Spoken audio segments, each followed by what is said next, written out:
Bienvenue sur le guide ultime du langage Swift. Si vous voulez créer les applications de vos rêves, eh bien vous devez vraiment maîtriser ce langage, il est à la base de tout et donc vous êtes au bon endroit. Cette vidéo est un extrait de mon cours Swift Master. Si vous voulez suivre ce guide complet dans les meilleures conditions, je vous invite à le suivre sur mon site Appcademy. C'est gratuit et comme ça vous n'aurez pas les publicités sur les vidéos comme sur YouTube. Et en plus de ça, vous aurez vraiment une progression étape par étape avec un pourcentage de progression. Et sinon, c'est parti pour la vidéo sur YouTube et n'hésitez pas surtout à tout instant à vous inscrire avec le lien dans la description. Dans cette vidéo, on va voir ensemble un nouveau type de données, le type array. En français, c'est un tableau. Et donc, c'est un type de valeur un petit peu comme on en a déjà vu, comme le type string, int, double ou booléen. Sauf que là, c'est un type qui va stocker non pas un élément, mais plusieurs. Et cela en plus dans un ordre bien précis. C'est parti pour un petit exemple. On crée une variable students. Et donc là, on va préciser son type, donc le type array. Et donc ici, on va pouvoir stocker différents éléments, mais d'un seul type donné. Là, je veux stocker des types string, donc on met ici string.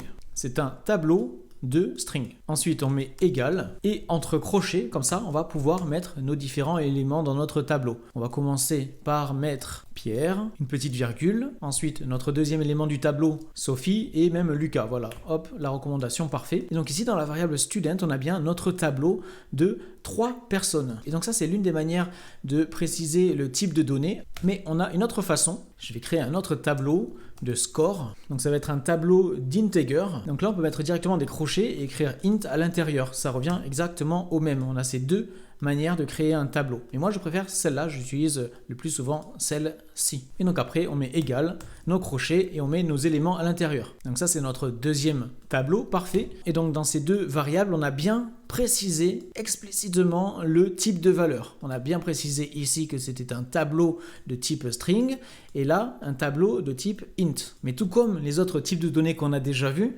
on n'est pas obligé de préciser ça si on lui donne quelque chose.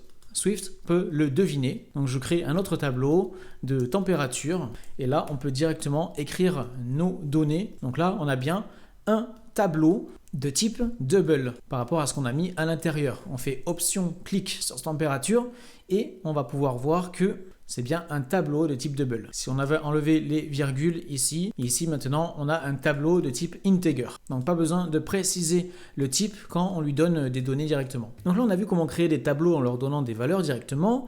Et donc maintenant voyons comment créer un tableau vide. On a deux manières pour ce faire. On crée une variable names1. Donc là on peut préciser le type de données ici, un tableau de type string. Et pour qu'il soit vide, on met juste des petits crochets vides comme ça. Et l'autre manière de créer un tableau vide, ça va être celle-là. Et on va pas préciser le type directement, on va mettre un égal, un tableau de type string vide en mettant des petites parenthèses comme ça. Donc là, c'est exactement la même chose. Moi, je vais préférer peut-être cette méthode-là. Maintenant qu'on a nos tableaux de créer, on va voir comment ajouter de nouveaux éléments à l'intérieur. Si on veut ajouter un nouveau score dans le tableau de score, on peut faire comme ça. On met le nom de notre variable de notre tableau, on met un petit point. Quand on met le point ici, on a directement plusieurs possibilités. Et ce qui va nous intéresser ici, ça va être les méthodes avec un petit m. Une méthode, c'est une fonction, c'est la même chose, sauf qu'une méthode, on appelle ça comme ça quand c'est une fonction qui se trouve dans un type donné. Donc là, pour ajouter un élément dans score, on utilise la méthode .append.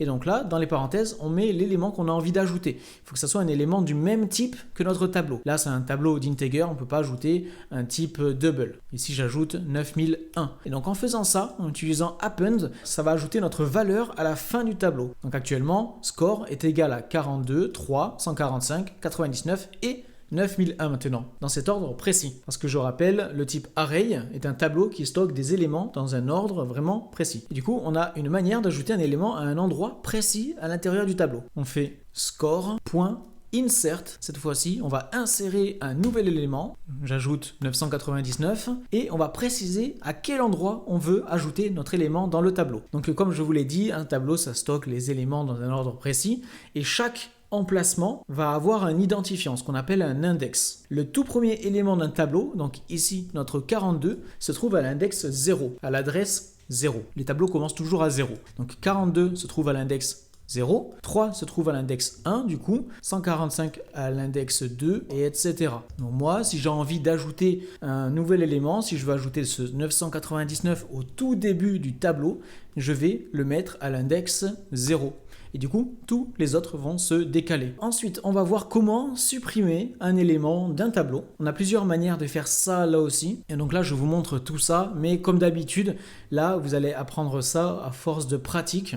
Vous n'avez pas besoin de tout connaître par cœur. Vous avez juste à savoir que ça existe. Et donc après, quand vous en aurez besoin, vous aurez juste à rechercher l'info pour le faire. Et à force de faire ça, ça deviendra inconscient. Donc si on veut supprimer un élément précis d'un tableau, imaginons que j'ai envie de supprimer Pierre ici de ce tableau de students, on va écrire students.remove at, et donc là on précise l'index de l'élément qu'on a envie de supprimer. Et donc Pierre est en premier, donc c'est à l'index 0. On écrit ça comme ça. Si on voulait supprimer Lucas, on aurait écrit at 2, vu que Pierre est à l'index 0, Sophie à l'index 1, Lucas à l'index 2. Maintenant, si j'ai envie de supprimer le premier élément, donc on peut mettre at index 0, mais on peut faire ça encore plus simplement en écrivant students.remove first. Là, si je remets 0, ici, c'est exactement la même chose. Sauf que cette méthode-là est un petit peu plus facile à lire, je dirais. Maintenant, si on veut supprimer le tout dernier élément, on a à peu près la même chose. On peut écrire students.remove last. Et on a une dernière méthode que je vais vous montrer aussi qui permet de supprimer tous les éléments d'un tableau. Si je veux supprimer toutes les températures,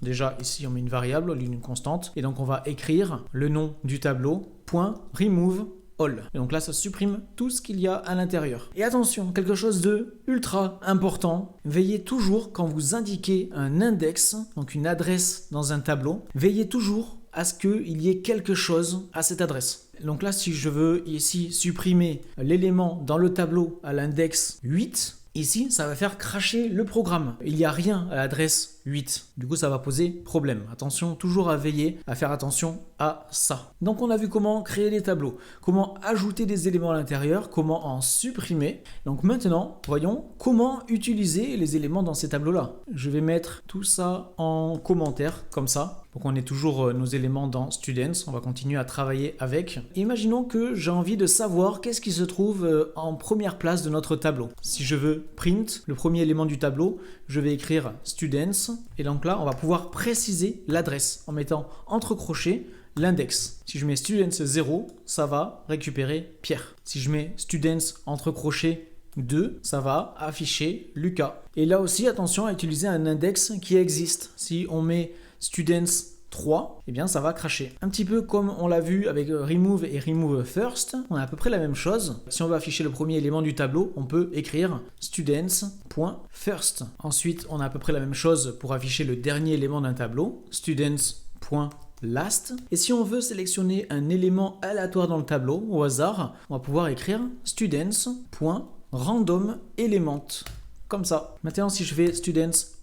Ici, on peut voir qu'il y a énormément de méthodes et de propriétés pour le type array. Je ne vais pas toutes vous les montrer, vous les connaîtrez au fur et à mesure, mais je vais vous en montrer quelques dernières quand même assez utiles. Par exemple, sur le type array, on peut mettre un petit point isEmpty. Ici, c'est une propriété, donc une variable sur le type array, une computed variable pour être précis, comme on l'a vu dans une précédente leçon. C'est une variable qui va retourner vrai ou faux. Ça va retourner vrai si le tableau est vide, et au contraire, ça va retourner faux dans le cas contraire. Ici, ça va retourner faux, vu qu'il y a des éléments à l'intérieur. Si je fais play, on peut voir sur la droite, ça va mettre false. Et l'avantage du playground, c'est qu'on peut directement écrire des choses comme ça, et ça va directement nous afficher à quoi ça correspond sur la droite. Pas besoin de mettre ça forcément dans un print, ça va directement afficher la valeur sur le côté. Ensuite, on a une autre propriété du type array, ça va être count, comme ça. Donc là, ça va retourner combien il y a d'éléments dans le tableau. On peut voir qu'il y en a 3. Ensuite, on a une méthode qui permet de vérifier s'il y a un élément précis dans un tableau. Pour ce faire, on écrit le nom du tableau, point, contains, et là on va préciser ce qu'on recherche. On vérifie si à l'intérieur du tableau il y a Bob. Et donc là ça va être égal à faux parce qu'il n'y a pas Bob dans le tableau de students. On a une autre méthode qui permet de mélanger tous les éléments à l'intérieur d'un tableau pour les changer de place. On peut faire students.shuffle. Et pour finir, avec une dernière méthode, celle-là elle est un petit peu plus compliquée, mais je vous la montre parce qu'elle est très utile. On a la méthode filter pour filtrer les éléments d'un tableau en fonction d'un paramètre. Donc là, entre les parenthèses, j'écris $0.contains entre guillemets A. Ici, ça me permet de créer un tout nouveau tableau. En fonction de ce tableau-là, ça va prendre tout ce qu'il y a à l'intérieur, mais ça va enlever tous les éléments qui ne contiennent pas un A à l'intérieur. Du coup, dans ce nouveau tableau, il reste que Pierre. Et du coup, on pourrait créer une constante, uniquement les élèves avec un A dans leur nom. Et donc, cette constante est égale à un nouveau tableau qui contient uniquement Lucas. Mais bon, ça, c'est un petit peu plus compliqué. Tout ça, on verra ça dans les prochaines leçons. Mais c'est pour vous dire que ça existe. Et donc, c'est à peu près tout ce que j'avais à vous montrer pour ce petit type array, qui est un type de collection qui permet de stocker une collection de données. C'est le premier des 3 types de données qui permet de faire ça que je vous montre. Dans les prochaines leçons, on va voir le type set et le type dictionary. Ça y est, vous êtes arrivé au bout de cette leçon. N'hésitez pas à suivre gratuitement le cours en entier sur Appcademy. Premier lien dans la description de la vidéo. Vous pourrez suivre le cours sans publicité YouTube et avec une progression étape par étape, avec même un pourcentage de progression. Donc n'hésitez pas, premier lien dans la description. Sinon, n'oubliez pas de laisser un like, de vous abonner à la chaîne pour plein de vidéos sur la création d'applications sur l'écosystème Apple. Et je vous dis à très bientôt. Salut!